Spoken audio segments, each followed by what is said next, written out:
Bom dia, meus queridos. Hoje vamos exibir a primeira parte do estudo sobre o propósito de nossas vidas, a pergunta de todos os tempos. Por que você nasceu? Por que você existe? Existe uma razão, um propósito, para a vida humana.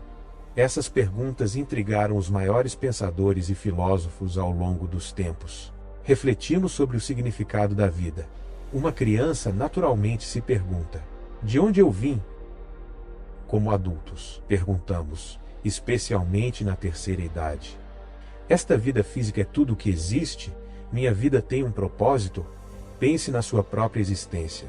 Você consegue enxergar um propósito para a sua vida, com seus altos e baixos, sua mistura de alegrias e tristezas. Você sente um valor duradouro em seu trabalho árduo, desafios e incertezas? Afinal, por que você nasceu?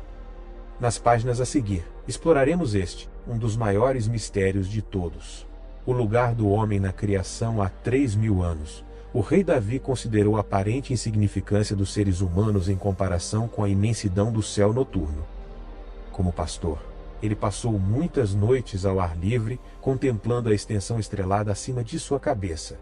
Observe os pensamentos que ele registrou no Salmo 8, versículos 3 e 4. Quando contemplo os teus céus, obra dos teus dedos, a lua e as estrelas que ali firmaste, que é o homem, para que te lembres dele, e o filho do homem, para que o visites? Davi se perguntava por quê, considerando o universo magnífico e vasto, Deus se preocupa tanto com os seres humanos e seu futuro. Ele percebeu que, dentro da imensidão dos céus, podemos parecer insignificantes. Contudo, ele compreendeu que, no plano do grande Deus Criador, nenhuma parte da criação física de Deus se compara ao seu propósito para os seres humanos.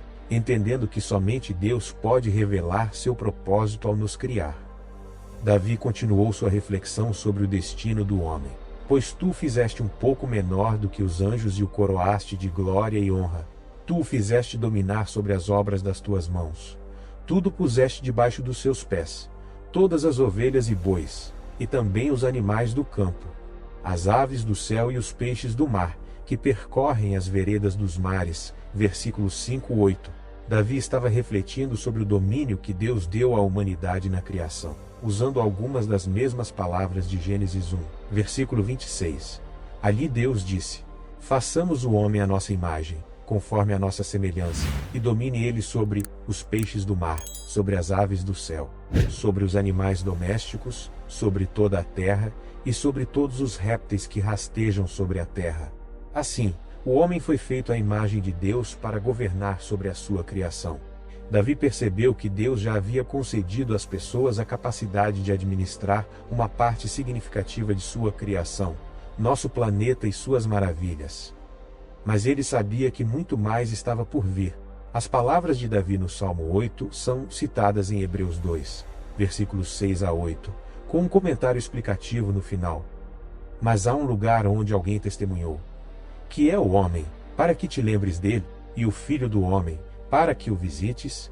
Tu o fizeste um pouco menor do que os anjos, de glória e honra o coroaste e puseste tudo debaixo dos seus pés. Ao sujeitar todas as coisas a ele, Deus não deixou nada que não lhe estivesse sujeito. Contudo, agora não vemos todas as coisas sujeitas a ele. Tudo, aqui, é traduzido do grego tapanta, que significa o todo, essencialmente, o universo. Isso é o que Deus determinou que estaria sujeito ao homem. Mas, como esclarecido aqui, ainda não, de fato. Enquanto contemplava a grandeza celestial acima de si, Davi pode muito bem ter se lembrado da incrível proclamação de Deus, feita por meio de Moisés: os sols, a lua e as estrelas, todo o exército dos céus o Senhor, teu Deus, os deu a todos os povos debaixo de todo o céu como herança. Deuteronômio 4, versículo 19. É impressionante contemplar isso. Esses versículos revelam que o homem foi criado para compartilhar o domínio com Deus sobre todo o universo criado.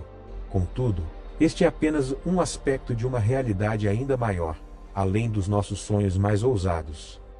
O que significa dizer que Deus fez a humanidade um pouco menor do que os anjos? Enquanto Davi olhava para a vasta extensão acima dele, ele estava realmente dizendo que o homem era apenas um pouco inferior aos seres espirituais e mortais? Como criaturas mortais e materiais, estamos muito, muito abaixo do que as Escrituras revelam sobre o poder e a glória dos seres no reino celestial. Isso parece provável, considerando o vasto abismo entre nós e o reino celestial. E a implicação é impressionante, pois, se estamos apenas temporariamente em um nível de existência inferior ao dos anjos, o que isso nos diz sobre o futuro? Considere novamente o que Deus disse em Gênesis 1. Versículo 26. Façamos o homem à nossa imagem, conforme a nossa semelhança, domine ele sobre a terra e sobre os seus pés, em toda a criação física de Deus. Ele deu somente ao homem domínio ou governo sobre a criação. A humanidade é única na criação de Deus. E Deus planejou para nós um destino insondável.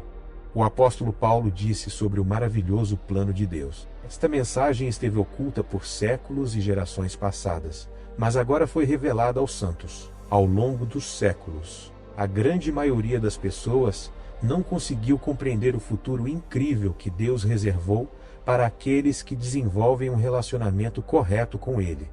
Como disse o apóstolo Paulo, nenhum olho viu, nenhum ouvido ouviu, nenhuma mente imaginou o que Deus preparou para aqueles que o amam. 1 Coríntios 2, versículo 9.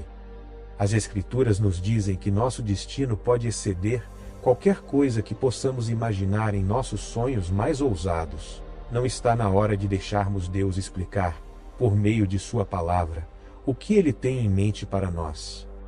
Uma passagem profética nos dá a primeira pista para o nosso futuro fantástico. Falando da ressurreição dos mortos, ela nos diz que chegará o tempo em que muitos dos que dormem no pó da terra ressuscitarão, uns para a vida eterna, e outros para vergonha e desprezo eterno. Acrescenta: os sábios resplandecerão como o fulgor do firmamento, e os que a muitos conduzem à justiça, como as estrelas, para todo sempre. Daniel 12, versículos 2 e 3.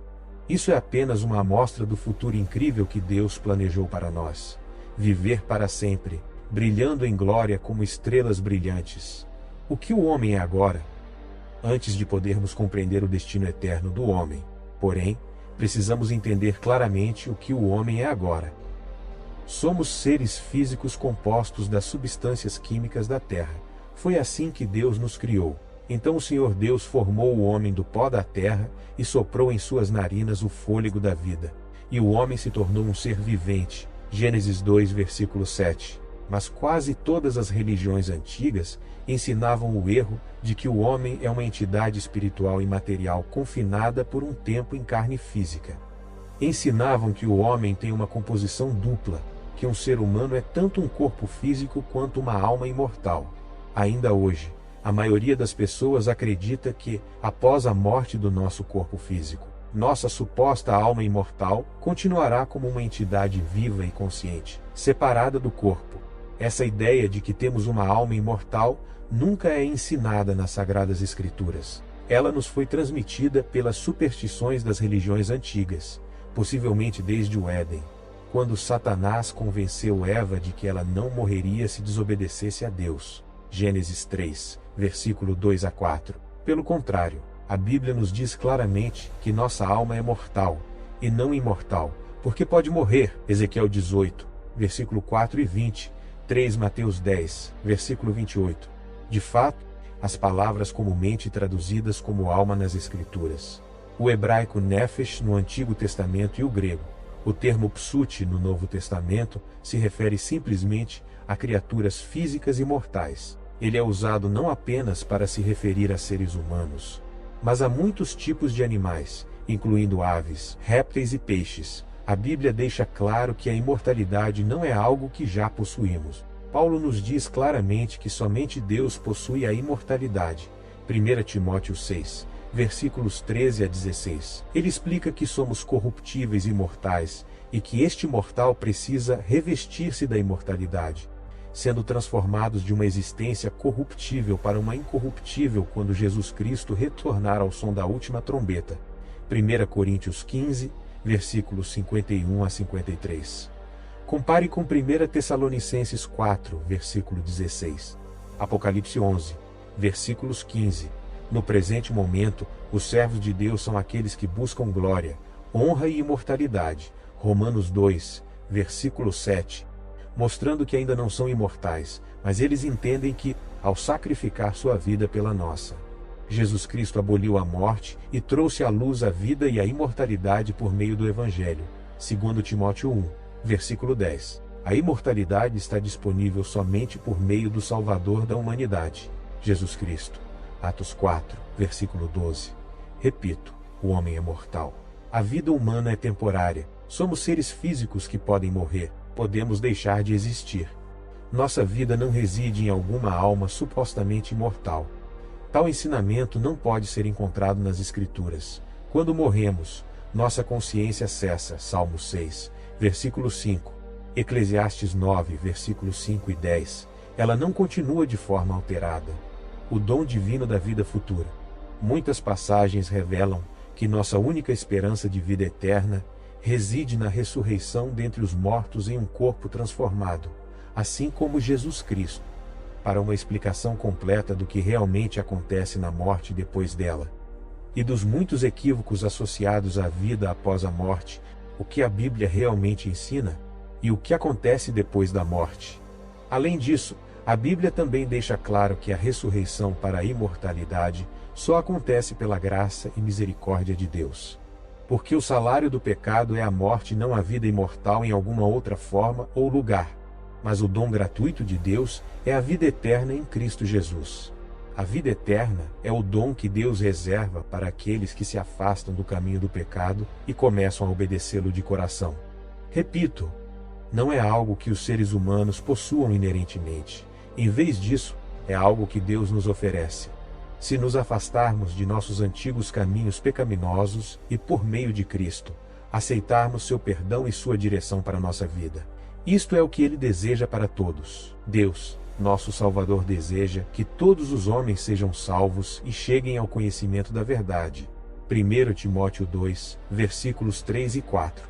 Ele não quer que ninguém pereça, mas que todos cheguem ao arrependimento. 2 Pedro 3, versículo 9. Deus deseja nos dar o precioso dom da vida eterna.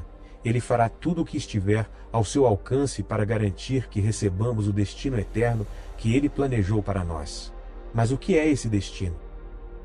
No próximo domingo, veremos mais a fundo o que a Bíblia revela sobre isso.